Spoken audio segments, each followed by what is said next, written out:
বসবেন, দুইবার বসেন বসেন কই তার মুনা, একবারই বলবো বসবেন নাকি বসবেন না? তো বসে যান। এই বাবাটা বাইরা বসেন, জায়গা আছে, তিরপল আছে, যেখানে বসে যান। এভাবে দাঁড়ায় থাকেন না, খুব বিশৃঙ্খলা মনে হইতেছে। সবাই এক এক দিকে দাঁড়ায় আছে।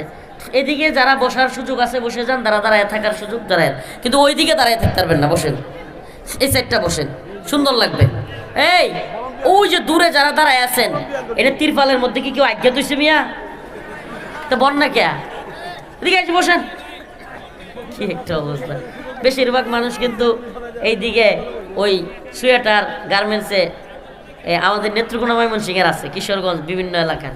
তো আমরা এলাকায় তো কই আজ্ঞা দিছে, হ্যাঁ কয় না? তাইলে কইছি যে এই না ময়লা টলা নাই, আসেন একটু বসেন, এদিকে আসেন। এই আর দূরে দূরে বয়ে যত টাইনে টুইনে না, এদিকে আসেন, এদিকে বসেন। এই পিছনে যারা আছে এদিকে বসেন। সুন্দর, এখন সুন্দর লাগতেছে না? একটু মজমাটা ভালো লাগতেছে না? এই যারা আছেন বসেন, এই বসেন বসেন। তো বলতেছিলাম যে আল্লাহ পাক যদি কোনো দিন, ইনশাআল্লাহ যদি কোনো দিন ইসলামী হুকুমতের পরিবেশ তৈরি করে দেন, কোরআন সুন্নাহ অনুযায়ী এই ভূখণ্ড পরিচালিত হয়, বলেন না আল্লাহ কবুল করুক। আল্লাহ তো হাসিনার পলায়নের দৃশ্য দেখাইলো।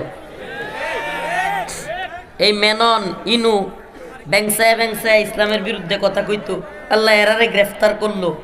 এই দৃশ্য আমরা দেখলাম। শামসুদ্দিন চৌধুরী মানিক কলাপাতা নিয়ে বইরে আছে, এই দৃশ্য আমরা দেখলাম। এই আওয়ামী লীগ নেতা করে টাইন্না ঠাইন্না রশি দিয়া লয়ে যাইতেছে, এটাও দেখলাম।